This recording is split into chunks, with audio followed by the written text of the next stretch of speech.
In a busy alley of a big city, the noise of sirens and honking cars blended with the constant hustle and bustle of pedestrians. Neon signs illuminated the wet cobblestones, creating multicolored reflections that danced under the hurried steps of city dwellers. Malik Doumbia, an imposing 32-year-old athlete, walked calmly, dressed in a dark tracksuit with a sports bag casually slung over his shoulder. His serene demeanor contrasted with the frenzy surrounding him. An undisputed champion of the UFC, Malik was admired not only for his impressive physical strength but also for his rigorous discipline and humble attitude. He had risen through the ranks of mixed martial arts through a combination of raw talent, hard work, and exceptional self-control. Despite his imposing stature and celebrity status, Malik was known for his kindness and simplicity. He often took the time to chat with fans who timidly approached him or encourage young enthusiasts to follow their dreams. That evening, after an intense training session, he was enjoying a moment of solitude amidst the urban frenzy. The muscles of his perfectly sculpted body still seemed tense from his recent exertion, but his gaze betrayed a rare serenity. Although constantly under the spotlight, Malik found comfort in losing himself in the anonymity of the crowd. For him, every walk was an opportunity to reconnect with reality, to remember his humble origins, and never lose sight of the values that had led him to the top. However, that evening, Malik would become a target, not because of his success or talent, but because of the color of his skin and the deeply ingrained prejudices in the mind of a police officer.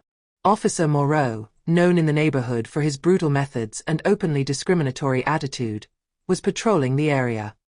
He was a man in his 40s, with harsh features and a perpetually suspicious look. His uniform, slightly wrinkled, seemed to reflect the rigidity of his character. When his eyes fell on Malik, tall, muscular, and carrying a sports bag, a scenario immediately formed in his mind. This man must be suspicious. For Moreau, simply encountering a black man in an affluent neighborhood was enough to arouse suspicion. Without bothering to assess the situation or question his own judgment, he quickened his pace, his shoes pounding the pavement with determination. Reaching Malik, he placed an authoritative hand on his shoulder, forcing him to stop. His voice, cold and sharp, pierced through the noise of the street. "Hey you! Stop right now and show me what's in your bag." Malik, slightly surprised by this sudden confrontation, turned around calmly. Although his face betrayed no anger, his serious gaze showed that he wasn't going to let himself be intimidated without a valid reason. His years of training and discipline had taught him to remain calm in all situations, even the most tense. "Excuse me, officer, is there a problem?" he replied in a calm but firm voice. This response seemed to annoy Moreau, who saw Malik's calmness as a form of insubordination. He furrowed his brow, straightening up to try to assert his authority in front of a man whose imposing stature greatly surpassed his own. "Don't play innocent. A man like you hanging around with a sports bag in this neighborhood? You think I'm going to buy that? Do what I say and open that bag now." Malik took a deep breath. He was aware of where this interaction could lead. Too often, he had heard of men like Moreau, ready to abuse their power without the slightest justification. "Officer, I am a citizen like everyone else. I just finished my training and am heading home. I see no reason to show you what's in my bag unless you explain why you're stopping me like this." But Officer Moreau, already irritated by Malik's calm and controlled tone, refused to listen. To him, the calmness of this man wasn't proof of innocence but an attempt at manipulation. His mistrust, fueled by deeply rooted prejudices, only served to stoke his anger. He raised his voice, drawing more attention from passers-by, and pointed an accusing finger at Malik. "You're part of that group that hangs out here. Put that bag down right now and kneel." The authoritative tone and humiliating command were clearly meant to subdue Malik, but he did not move. His imposing stature, peaceful gaze, and upright posture seemed to defy the arbitrary authority without a word of protest. "Sir," replied Malik with disarming politeness, "I'm not what you think. I'm an athlete, just coming from the gym. If you doubt me, check my identity. I assure you, this is all a misunderstanding." However, his attempt to reason with Moreau only fueled the officer's hostility. Used to never having his authority questioned, Moreau interpreted Malik's suggestion as a provocation. "Your identity, huh?" he hissed sarcastically. "You think I'm going to buy your athlete story? With that bag, you're probably hiding drugs or stolen goods. Now, kneel, right now." Around them, several passers-by had stopped, hesitating between the fear of getting involved and the indignation at an injustice they could see unfolding. A few had already taken out their phones to film, recognizing Malik and whispering among themselves. Malik, still standing, watched the officer with a patient but determined gaze. He had never been the type to bend in the face of injustice, but he also knew that escalating the situation would only make things worse. The years spent training for combat had taught him that self-control was the most powerful weapon. "Officer," he said calmly, "I have nothing to hide. But I will not kneel without reason. If you have questions, I am ready to cooperate with respect." His steady voice resonated with a natural authority, contrasting with Moreau's aggression. This stance triggered a mixture of admiration and tension among the onlookers, some of whom began to timidly intervene. "Hey! Leave him alone," shouted a man in the crowd. "This is Malik Doumbia, the UFC champion. You don't know who you're dealing with." Officer Moreau abruptly turned around, annoyed by the interruption. "Shut up," he growled. "No one tells me how to do my job." But these words were swept aside by Moreau's stubbornness. Confident in his authority and inflated by his arrogance, the officer attempted to restrain Malik with a brutal, forceful grab, hoping to subdue him quickly and assert his dominance. However, he had no idea who he was dealing with. Malik Doumbia wasn't just a famous athlete. He was a master in the art of combat, accustomed to analyzing and neutralizing far more dangerous attacks than those of an angry police officer. With impressive precision and control, Malik dodged Moreau's clumsy move with a smooth step to the side. He showed no aggression, no violence. His movements were imbued with a natural elegance, reflecting his experience and mastery. When Moreau tried to grab him again, Malik calmly seized his wrist, immobilizing him with disconcerting ease. "Calm down, officer," he said in a low but firm voice.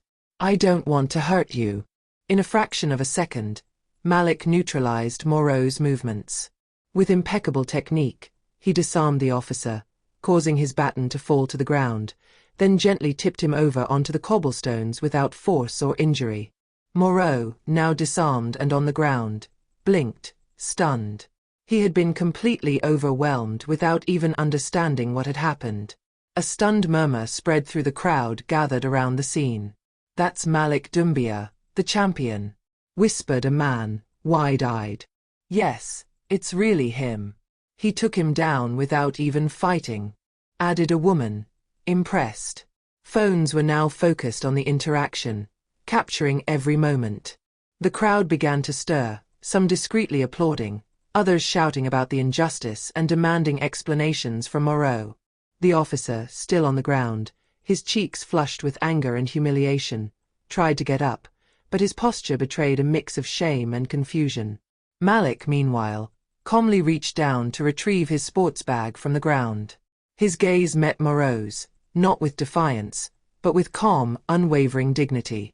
"You could have just talked to me," he added before turning to leave, leaving the officer facing his own mistakes. Finally recognizing his error, Moreau, his face flushed with a combination of shame and rage, stammered a few incoherent words, desperately searching for an escape. But it was too late. The crowd, outraged by what they had just witnessed, was no longer murmuring. Voices were rising, demanding accountability. "This behavior is unacceptable," shouted a man in the crowd. "And this is supposed to be a law enforcement officer?" A woman called out sarcastically, phone in hand, still filming. Within minutes, the videos of the incident began circulating on social media. Clips showed Malik neutralizing the officer with impressive control, and most importantly, without any aggression. Others captured Moreau's baseless accusations and his arrogant behavior. Comments flooded in under the posts. "This is why we talk about systemic racism." Kudos to Malik for his calm and self-control. "A true lesson in dignity. This officer must be held accountable." Where are the authorities? The name Malik Doumbia, already famous in the sports world, was now associated with a new act of courage and dignity. The hashtags #Justice for Malik and #Abuse of Power quickly went viral, attracting the attention of local and national media. Malik, despite the impending media storm, remained true to his values. When questioned later by journalists, he stated, "I will not file a complaint against Officer Moreau. I do not believe in revenge, but in justice and reform. However, it is imperative that measures are taken to ensure that such abuses of power do not happen again." His exemplary attitude made a strong impression. Instead of seeking to further humiliate Moreau, Malik called for dialogue and reforms within the police force. "We all have a role to play in building a fairer society. It's not by attacking individuals, but by changing the system that we will move forward," he added, his gaze firm and sincere. Meanwhile, the repercussions for Moreau were immediate. Placed on administrative leave pending an internal investigation, he became the target of criticism, not only from the public but also within his own department. Several colleagues condemned his behavior, while civil rights organizations called for a complete overhaul of policing practices within the department. The case became a national symbol, reigniting the debate about racial bias and abuses of power within law enforcement. Malik, although he had never sought this exposure, used his platform to spread a message of unity and justice, becoming a role model for thousands of people inspired by his calmness and determination. As for Moreau, he was forced to publicly acknowledge his wrongdoings. In an awkward statement, he apologized. "I deeply regret my actions and the biases that guided my behavior that night." But for many, these words rang hollow, as true change required more than just an apology. A few days later, Malik was invited to appear on a widely watched television show, where the host, known for her incisive tone and impactful interviews, sought to hear his side of the story. Seated on the set under the bright lights, Malik remained true to himself, calm, composed, and humble. Facing the cameras and an attentive audience, he spoke about the incident with disarming clarity. "What happened to me is not unique," he began. "I was fortunate to have received training, to have the self-control necessary to prevent this situation from escalating. But how many others don't have that chance? How many suffer these injustices in silence, without witnesses, without cameras to protect them?" The host, impressed, asked a direct question. "Do you think your fame played a role in the outcome of this situation?" Malik slowly nodded before responding. "Absolutely. If I hadn't been recognized by the crowd, if people hadn't filmed, this story could have ended very differently. And that's precisely what worries me. It's not my story that matters, but the story of all the anonymous people who, every day, endure discrimination and abuse without anyone there to bear witness." The audience applauded, moved by his words. Malik continued, his voice filled with sincerity. "We need to change the way we see things. It's not about condemning one individual, but about transforming a system that allows such behaviors. I want us to focus on prevention, education, and training, so that law enforcement becomes a true pillar of justice, not a source of fear." Over the months, Malik's fight for justice continued to resonate far beyond his own experience. National discussions were initiated on issues of racial discrimination, abuse of power, and law enforcement training. Malik, with his natural charisma and disarming humility, became a central figure in this movement. He participated in roundtable discussions, collaborated with civil rights organizations, and was even invited to speak before parliamentary assemblies to advocate for concrete reforms. "It's not about blaming an individual," he often repeated. "It's about collective responsibility and the will to do better." Malik's efforts weren't limited to speeches. He invested part of his earnings to create a foundation aimed at providing opportunities for young people from disadvantaged neighborhoods. The foundation offered mentorship programs, scholarships, and sports initiatives to teach not only the art of combat but also the values of discipline, respect, and resilience. "Sport taught me how to channel my strength, how to turn anger into constructive energy," he explained at a launch event. "I want to pass on this lesson to those who don't always have the means to defend themselves in this world." His commitment inspired many young people who saw him not only as an exceptional athlete, but also as a leader ready to fight for a better future. The media followed his journey with admiration, presenting him as a champion in the ring and champion for justice. The initial incident, which could have been just another news story, became a symbol of hope and change. Malik received honorary awards, including one for his dedication to human rights. But, true to his character, he declared during the ceremony, "This award is not mine. It belongs to all the people who fight in the shadows for a fairer world. I am just one voice among many." Meanwhile, his athletic career continued to shine. Malik, already the undisputed UFC champion, became an even more respected figure in the sports world.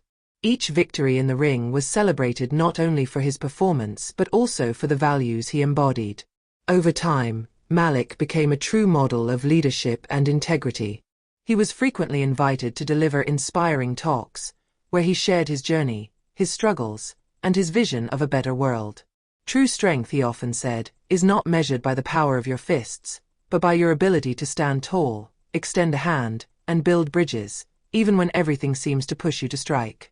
Thus, Malik Doumbia, athlete, humanitarian, and man of principles, proved that even in the face of the most blatant injustices, humanity, dignity, and courage could prevail. His story became a universal reminder that everyone, in their own way, can be a driving force for change and a light in the darkest moments.